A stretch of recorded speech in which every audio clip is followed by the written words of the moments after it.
Welcome, Charles, and thank you very much for being our guest today.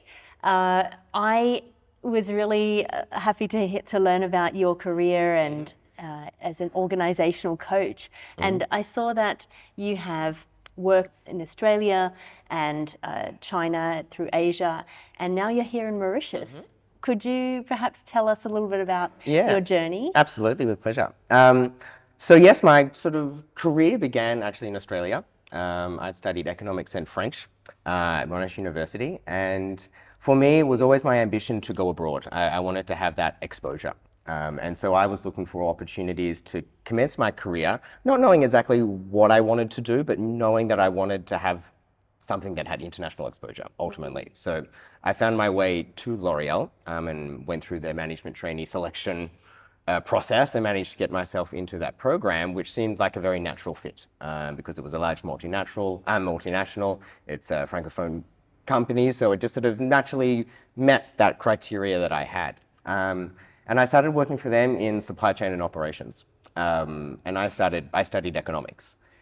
So it was certainly not my area of expertise, but they saw something in me and I saw something of interest in that and said, well, let's start there. And ultimately, I just went on a journey from there of just sort of following what made me curious, what was interesting, and just sort of saying yes to any and all opportunities that were presented in front of me, even if it meant long hours, even if it meant doing things I didn't like doing or feeling uncomfortable. I just said, yes, let's try it and let's do it. And through that, I just got more opportunities and more visibility and more sponsorship within the company. And so when I got to a point and I said, I want to go abroad, I would love to do it with you. Can we make it happen? They said, well, let's see what we can do. And together we sort of, landed, and they found me an opportunity to move to Shanghai in China, where I then spent 10 years, again, following a similar track, where I was just sort of putting myself out there and really challenging myself at a level that I never ever thought I could ever withstand. But I really taught a lot about myself, a lot about what I like. I've now really worked out what I don't like and what really I require out of my career now, which sort of led me to sort of transition out of supply chain and focusing on people. Because about 8 years ago, I started stepping into more leadership roles where I was developing people in charge of leading a team, leading a culture, and developing the careers of those beneath me. And I love that element of my job much more than I love dealing with the supply chain issues. And so you've transitioned completely out of supply chain and now focusing on people, and it's an executive coach. That who you are at the moment, and so what does that entail? Exactly. So again, right, sort of following that passion, I became interested in organizational coaching, understanding how people interact with organizations, and then also how people can create and develop careers inside organizations, and that really fascinated me.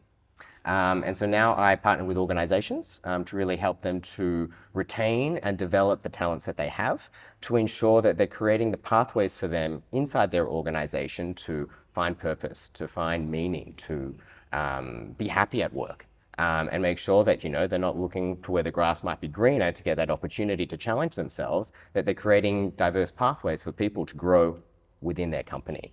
And I'm really excited to do that here in Mauritius because the landscape here is dominated by very large diversified groups.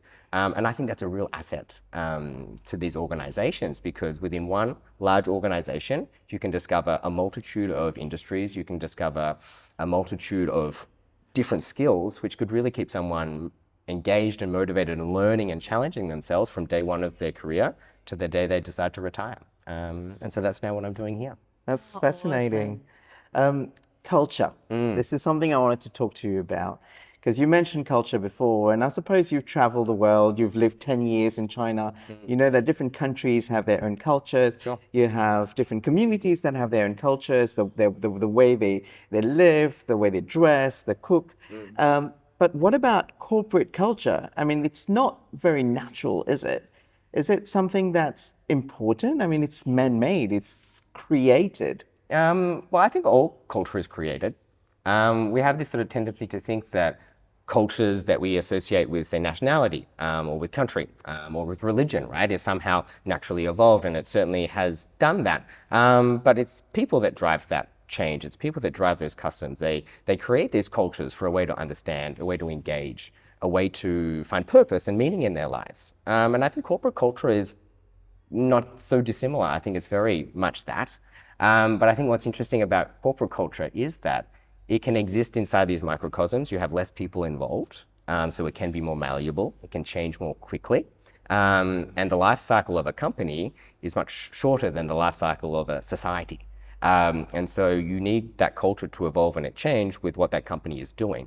Because as that company goes from infancy to its sort of middle SME stage to when it might become a multinational before it starts acquiring other companies and creating another thing, each one of those stages requires a specific culture. So that culture has to evolve with the company, and that's ultimately what makes it so important and so interesting. Right. Yeah. The theme of our show, Heart to Heart, this season is happiness at work. And more companies are spending like a lot of money on investing into the happiness of their workers. And there are a few really wacky even terms of people like funsultants and chief of happiness and those kind of terms. Why is that so important? I think it really comes down to the context that we've found ourselves in. So a lot of the work that I do, again, centered around organizations, I reference two very interesting reports and I recommend everyone to seek them out and download them. They're free, they're accessible.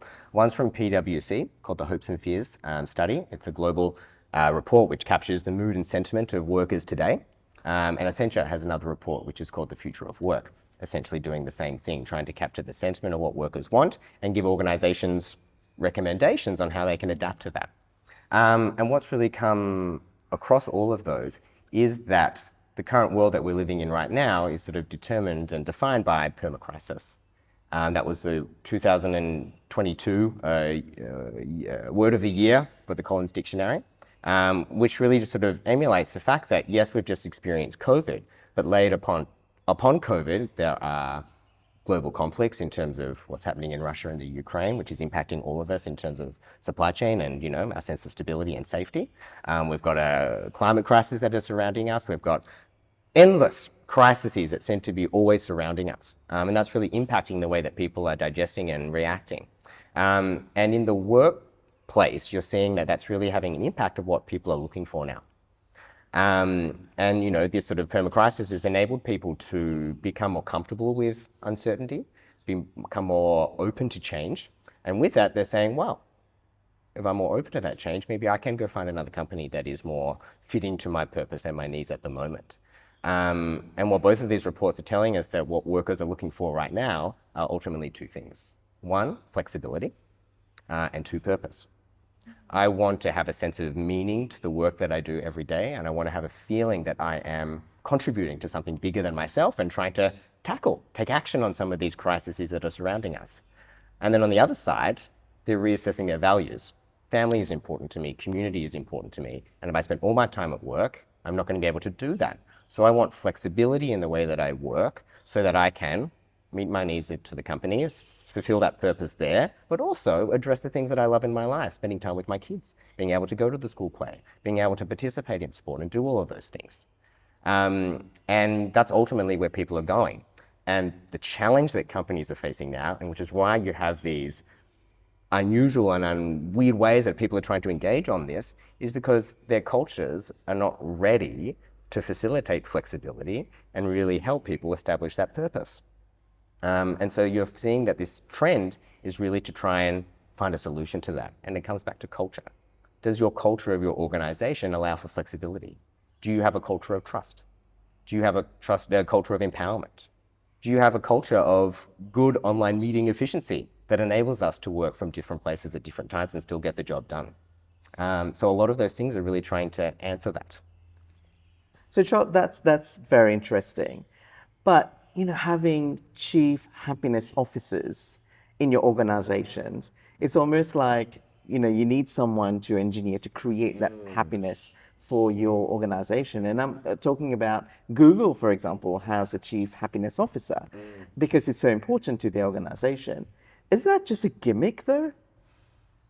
I mean, it is if you let it be, I think is the answer there. The fact that they're giving it such a serious title in terms of chief happiness officer and putting that position on the executive board, right, is giving a signal to the organization that we find this important. But if that's the only thing that they do, if they don't give that person resources, if they don't give that person ability to influence, if they don't enable that person to actually make change, and ultimately if that person is also not engaging with the employees and creating what happiness means to them, then yes, it becomes tokenist. But if they are really serious about making those changes, it becomes a really fundamental part of who they are. And that is really, I think, fundamental to ensuring that your organization is going to make it through this period of time and really making sure it's really adapting to the way that people are expecting to work. Because ultimately what is happening right now is really a fundamental shift in the way we collaborate, the way we communicate, and the way we get the job done.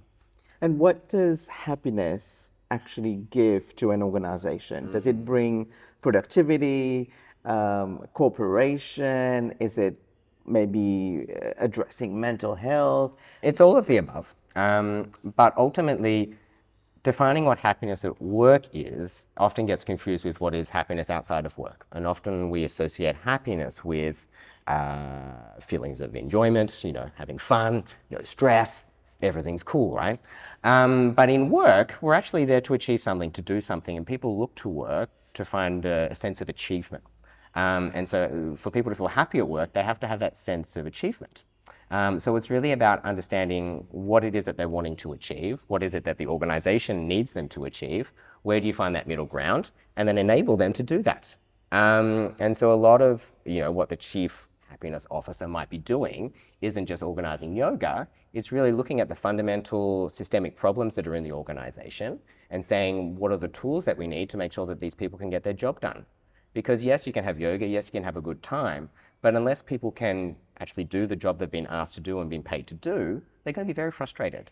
And you can have all of the fun you want, but if you can't get your job done because your accounting software is not fit for purpose, they're going to be very unhappy at the end of the day, no matter how many pizza parties you throw them. So making sure that that chief happiness officer is doing more than just the leisure side and the fun side, which is also very important. We need to have fun, we need to play, we need to enjoy ourselves. That's what I like to do at work, right? I like to work and engage with people who make me laugh and make me have fun, right? But we also want to achieve. So making sure that you're looking at both aspects of that is truly fundamental.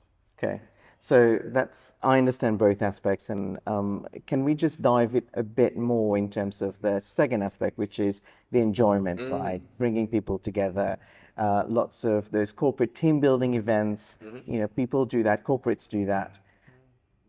Why? What's the importance of doing that? I think you've got many, many studies that will show you that staff that feel valued, staff that are happy, people that are ticking off all those boxes and saying, yes, I'm happy to come to work, they're more engaged, they're more productive, they're more likely to collaborate, and they're more likely to build resilience. Because if you're happy in the space where you are, if you feel like you belong there, if you feel like this is a place that's for me, when you do come across those challenges, when you do have problems, you've got something to dig into, to use and to leverage to sort of, combat those challenges. And when you're combating those challenges, that's when you're actually growing. That's when you're actually pushing yourself to do something different. And if you don't have that reservoir of fulfillment, well, you're just going off nothing, and then those challenges become harder and harder and harder. You don't achieve anything. You feel less engaged, and then you go, well, let's see what they're up to, because this isn't working for me. So I think it really sort of creates a pool of energy, a pool of energy, if we can call it that, that people can draw off. And if you've got one person that likes that, that's great. But if you're the most energetic person in the room and everyone else is flat on the floor, that person is going to get tired very quickly. So you need lots of people to have that energy and that drive to support one another to sort of do that. And the happier that you've got your people, the more likely they are to move forward and make magic happen. And that's really great. I understand that. But I want to play devil's advocate for a second. Is it really the job of the employer to create happiness for the employees? At the end of the day, should the employees not just be happy that they have a job, they get paid? Why should it be the responsibility, the onus on the employer to actually go the extra mile and create those moments to inject happiness in the workplace? I see where you're coming from. I would say that there are laws that dictate the bare minimum that companies must do to ensure that our workplaces are safe, that they are free of discrimination, and have the adequate things that we need, in terms of fire exits, in terms of air conditioning, in terms of safe access, and all of those things. So companies are required by law to do the bare minimum. That's their responsibility. But it's in their best interest to look after the rest. Because one, if you don't, other people are, and you're going to lose your talent to them. So it becomes a business decision. How are we going to maintain and retain our staff? If we aren't giving them those things that they're looking for, they're going to find that somewhere else, and they're not going to find it with us. And you'll soon find it's very hard to run a company without any people. So again, whether it's their responsibility or not is not the question. It's about whether or not it's in their best interest, and that's really what is going to drive them to take action. So on the one hand, I understand all of this, everything that you're saying is so, it makes sense. And I'm sure that all of our listeners today are like, yeah, that totally makes sense. But at one point, does it not feel so engineered that it's not genuine? Yeah, it's not authentic. People are seeing it as a tokenistic gesture. It's not something that's really speaking to them and their values. And I think the major mistake that people are making, if that's the impact that, if that is how it's received, you've done it wrong. So what companies often fail to do, they try to be someone that they're not. They look to the Googles, they look to the big tech giants of the world who are super innovative, that super flexible, that when we had to work overnight, they were already working from home. So they didn't have to do anything different and they could do business as normal. So all the other companies, the bigger giants like L'Oreal, even though we were moving towards that culture, it was a big shift for us to do that, and we had to play catch up in that space. But you have to acknowledge, what it is that your company offers as a position of value. Each company has their own unique personality, their own unique way of doing things, and that's always going to speak to a certain type of person. So you really have to understand who you are as a company and really understand what it is that makes you interesting and a great place to work. And then you need to go, that's step one. Step two then, right, is to really ask your employees, why do you like working for us? What is it that's interesting about being here? Why do you stay and why do you not go? And if you are thinking about going, what could we do to make you stay? What could we change? What could we do differently? And in that way, you create a really beautiful sort of co-creation of what that vision looks like, which has the buy-in of the people already before you start putting money on the table. So when companies ask me, what should we do? I always give them that recommendation. First, you have to do your research. You have to really think about what's going on. You have to ask the people that are in your organization and get their feedback. And then together you take action. And that's really the way to make it forward. If you just start taking action by copy and pasting what you see other places and just try and benchmark, you end up being nobody, and you speak to no one. Yeah, no, I fully agree with what you said. In fact, even in my experience, when I was in Sydney, I remember there was one time I was working for a bank at the time, and they had this big day of, team building, but across the whole unit of the bank. And they spent a lot of money, bringing corporate trainers or, team builders. And it was about painting this massive board, but every sub-team had to do like one part of the big board. And to be honest, people were just like, what are we even doing? And half of the people just left, went to the pub, and then just came at the end. And so it was like a big fail. But I think understanding, like you said, understanding who you are and what probably the people actually need to, bring them together and happiness. Was a day off at the pub what people wanted? And you just asked them and probably. gave them that. It would have been cheaper, it would have been easier, and everyone would have been very happy and thankful and said, God, my employee is great. Yes. But no, you've forced me to put on a t-shirt. I'm hot. I'm not an artist. I'm a financier. I'm a banker. I'm a trader. Yeah. What? This is not my métier. Why are you making me do this? Absolutely. And it just doesn't speak to them. I totally get that, and I think that hopefully will speak to some people today. So for those situations, then what do you tell them as an organizational coach? How do you bring your people together? Again, right, it really stems back to being genuine about that intent. They have to see that that you are genuinely making an interest and an investment in them. Because people are looking for fulfillment, they're looking for growth, but they don't always know what that looks like for themselves. So you have to actually help themselves, right, to really define that for them. and then create those pathways for them to really work out how they can live that experience inside your organization.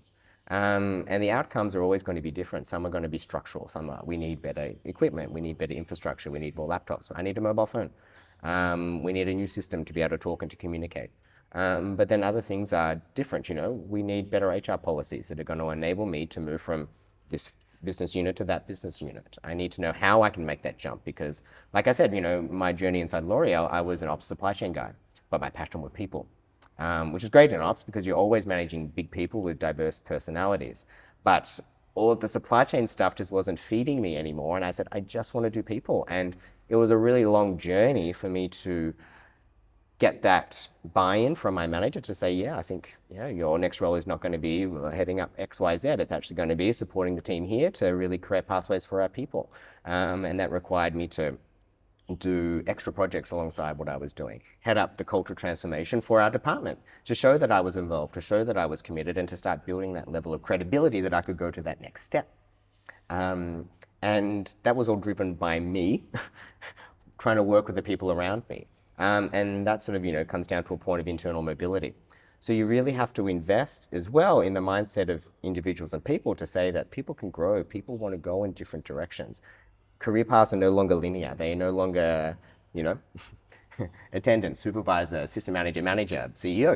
It doesn't go like that anymore. People want to be jumping. They want to change. They want a broader experience of what they're doing.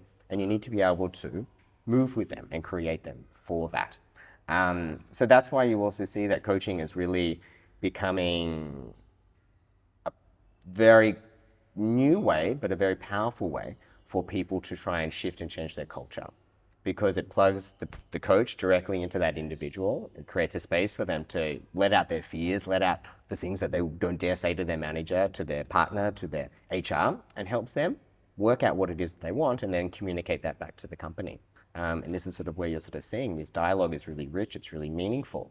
And once you've got that information, you've got that power, you really understand who your employees are, what makes them tick, what makes them motivated, and then you make sure that they're doing the right thing that's going to bring them value and bring the organization value. But it's not easy, and it takes a long time. And these things don't happen overnight. So if you're thinking that you're going to employ one of these words like the funsultants or funsultants, whatever they're called, and fix your problem overnight, it's not going to be the case. This takes months of research. It takes a year of understanding your people, and then it takes decades of time to really put these things into place, see how they're working, adjust, test and learn, and work out what's working for you.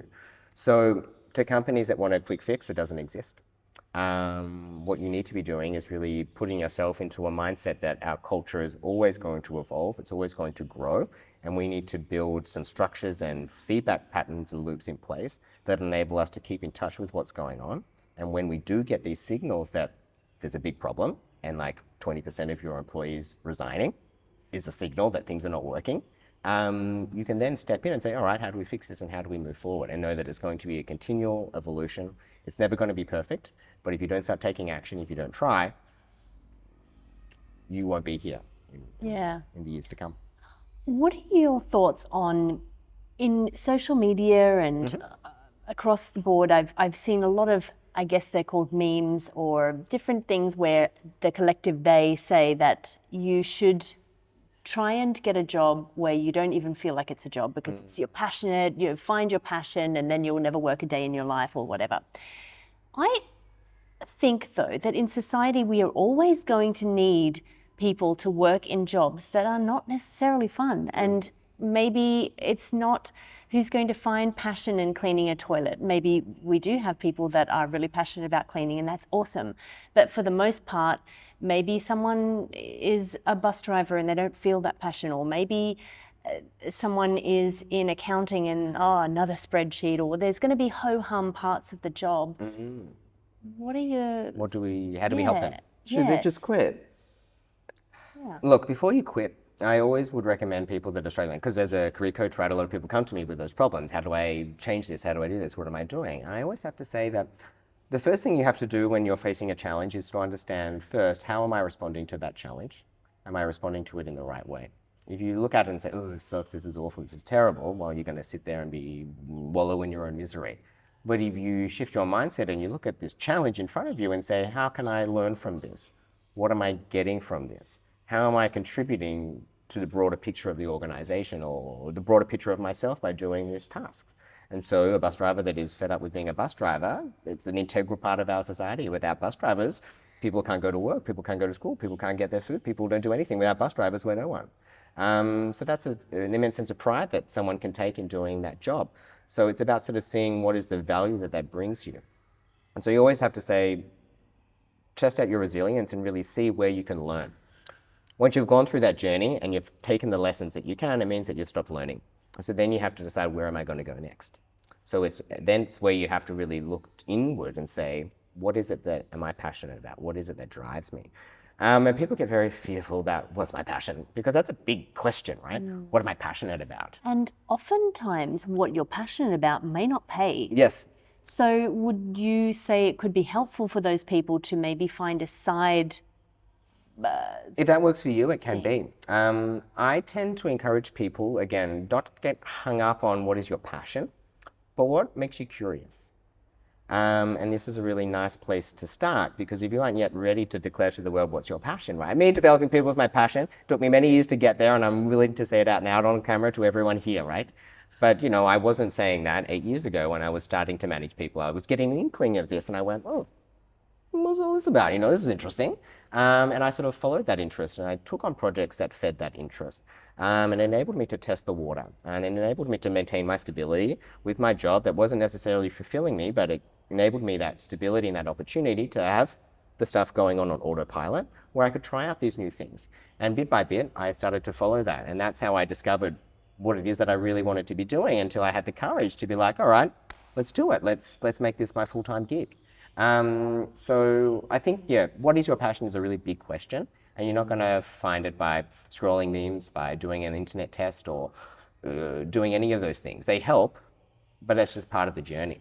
So I think that those people need to just really follow what's curious and what is that. And again, if money is of a concern, look to those domains where you can foresee a potential to earn income that will meet your expectations, and find what are those scopes that, you know, also feed you as curious. If it's just the money you're looking after, you will be very unhappy. But if you have money and an element of curiosity, it can enable you to do that. And again, on the other side, that's the individual's responsibility, because the company can't tell you what you're passionate about.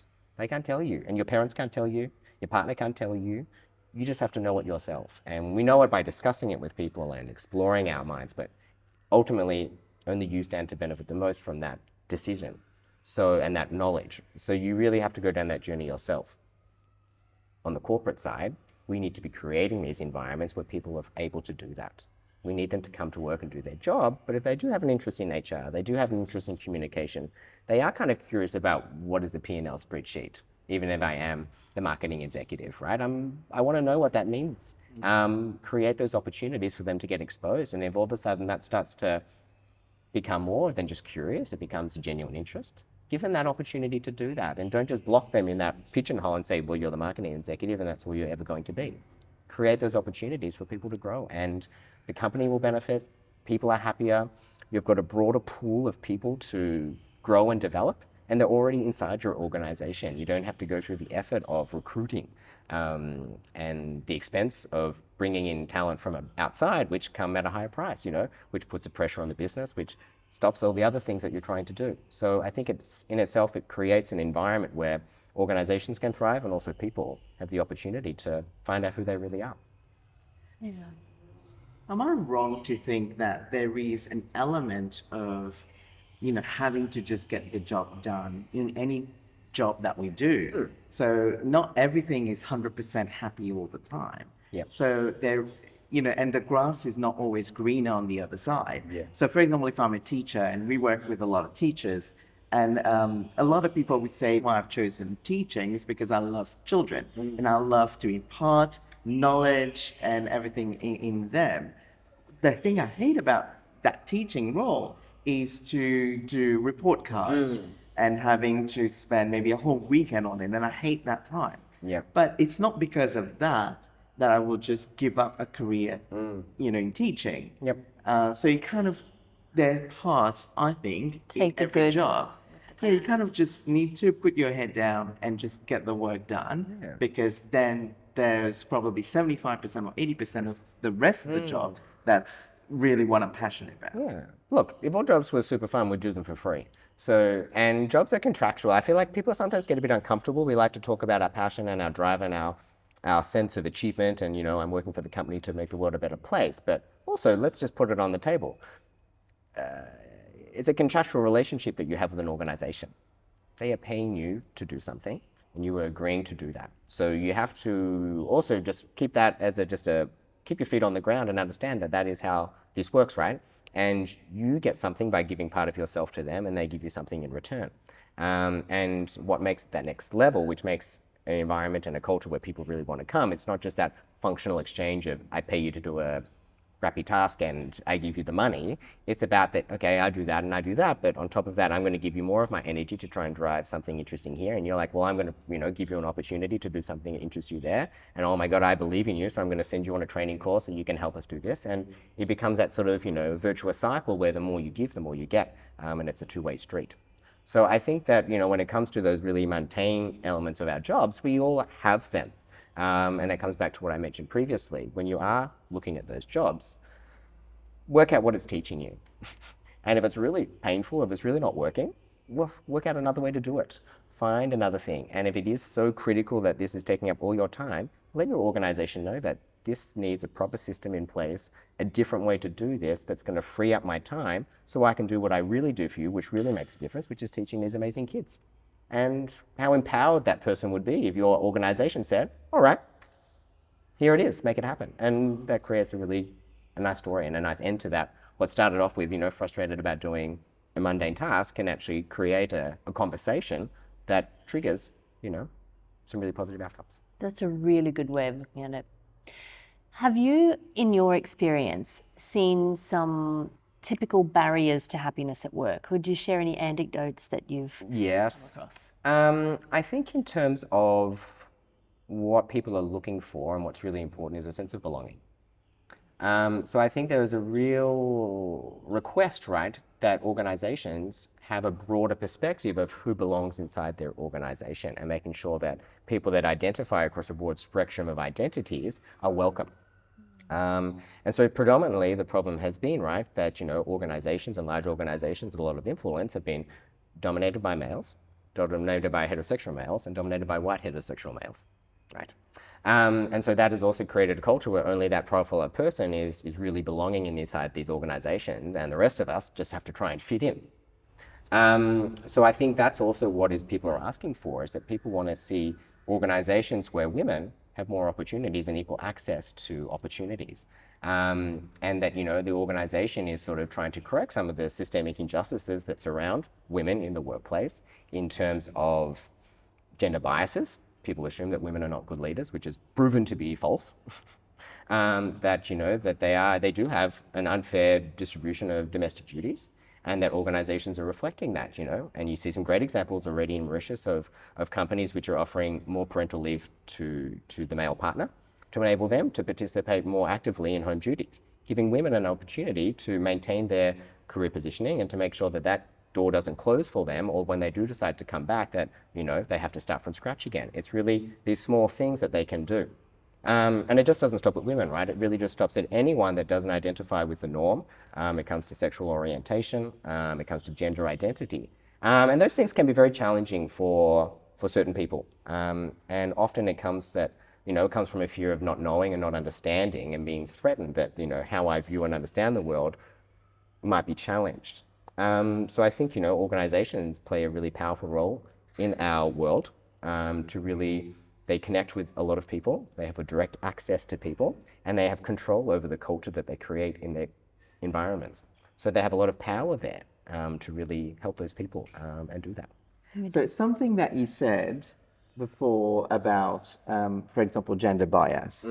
And there is power in the hands of the organization to address that. Yeah. But if an organization says, well, I don't discriminate per se when I recruit someone. I just look at the CVs. I don't care whether they're male, female, whether, they are from this religion or race. whoever deserves the job, whoever fits the bill, gets the job. Is that right? Or when you said power in the hands of the organization to dispel gender bias, is there a need for positive discrimination? I would be wary of any organization that claims that they don't have bias, because it's inherent in all of us. And there's positive bias and there is negative bias, and it overlays in different ways. So I think it's more that really organizations have a responsibility to raise awareness to people within their organization to ensure that those are being put in check, and that they've got some safeguards in place that really question the person that they're choosing. Okay, yes, you think it's the best person, best person, but shock horror, this person looks exactly like you. They went to the same school, right? They've got the same haircut, they're wearing the same color suit, and it turns out you play golf together on the weekend. Is that a coincidence, or is that really the best person for the job? Or is there another profile of person that doesn't resonate with you individually, but could serve our organization in a really powerful and meaningful way? And by putting a different person in this role that you might not see as the best person, is there a potential, right, for that to create another influx of innovation, of ideas and exchanges? So I think it's more that we just have to be aware that we aren't conscious of our biases. Yeah. And so we have to be open to the idea that we have biases and that we are not always right. And that, be open to challenge and be open to new ideas. And if you are showing a pattern of recruiting the same type of person, think outside the box and see what your organization really needs and try and find someone that fits that, and try something new, try something different, and see what happens. And I would be worth betting money on it that you will see great outcomes. Because again, a lot of data is also coming out that companies that foster diversity, that make efforts to ensure that LGBT people feel welcome and safe in the workplace, they are more innovative, they are more agile, they are creating products that are touching a broader range of people and that really resonate with them. And again, right, business people are quite smart, and once they see it's good for business, they tend to follow. And that's why this is becoming the topic, because the data is showing that diverse organizations perform better. So drawing on your experience, do you feel that there are some typical reasons why people say, I'm unhappy here and I'm just leaving when they've come to you? If you had to think about the top 3 reasons, what would they be? I often see that people are trying to achieve an ideal that is not theirs. And they usually say they're feeling frustrated that I can't achieve what I want to achieve, or I'm feeling blocked, or the company doesn't believe in me enough, or they're not giving me those opportunities. So they often point outwards to say that this is the problem, that person's the problem, this structural issue is the problem as to why I'm not growing. And, there is elements of truth in those things, but what more often tends to be the case after a coaching experience and a coaching journey is that what they're trying to achieve actually doesn't speak to them as a person. And so when they are trying to do something for the sake of doing it, they aren't projecting an aura of happiness. They aren't exerting an aura of energy. They're seeing someone who is frustrated is downtrodden. And that reflects, and people see that in you. And that also impacts your reputation and the opportunities that you're being given. So again, right, I do a lot of work with Hogan assessments, which really centers around helping people to understand who they are as a person and how their personality is showing up at work and how people are perceiving them. Because often our way people perceive us is as important as our performance. Because if people aren't seeing you as good at that, good at doing this or whatnot, they're not going to give you those opportunities. So I think you really need to, when you're facing that problem and when you're in that station, I always tell people, okay, problems are problems, but let's see what is within your control. What can you control in this environment? And those things are making choices to work on things that bring you enjoyment, things that feed that curiosity, things that alleviate that frustration rather than compound it. And once you get people focusing on working on solutions and working with what they can control to change, they see a lot more positive outcomes come subsequently. So again, coaching is quite fun in that sense, because I love whoever comes to me, because I know it's not me that has to tell them what to do, they're going to tell themselves. And it's my job to create that awareness and to create that space for them to feel comfortable to be challenged. And for me to be that person that will challenge them. And it's a lot of fun. I've heard you say in an interview that you gave online that you like being a coach because it's the client that actually has to do the work, It's right? amazing. Exactly. They do all the work, right? And the life of a coach is wonderful because we get to ask all the tough questions and that person has all the responsibility to take action, and we're there to support them, to hold them accountable, and to make sure that they're in that, staying on the fire long enough to have those realizations of what's going on. But yeah, it's a great role. They get out what they put in. That's it, right? And that's what often the case. Me as a coach, I can do as much as I can to create the space for you. I would love to coach in this environment. It's beautiful. But that person, unless they're willing to work on themselves, unless they're willing to take action, it's not going to move forward. So I think that's what's really integral. So for anyone that is not feeling happy at work, there are elements of your organization that you won't be able to change immediately. So if you are trying to be happier in that space, look at what you can control. Look at what you can do and make sure that the actions that you're taking are going to be feeding that curiosity, and you're going to see yourself discover new pathways inside your organization to discover what happiness means to you and to have that fulfillment. Yeah, that's really great. Charles, you've been a wonderful guest. Thank you so much. My pleasure. It's been such a pleasure to speak with you. I'm sure that all of our listeners are going to draw so much out of our conversation today. So thank you very much for being part of it. That's my pleasure, right? It's the power of dialogue, right? Yeah. It brings together thoughts and ideas. And again, right, if someone's taken something from that, well, that makes it all worthwhile. I'm sure they have. Thank you again. My pleasure.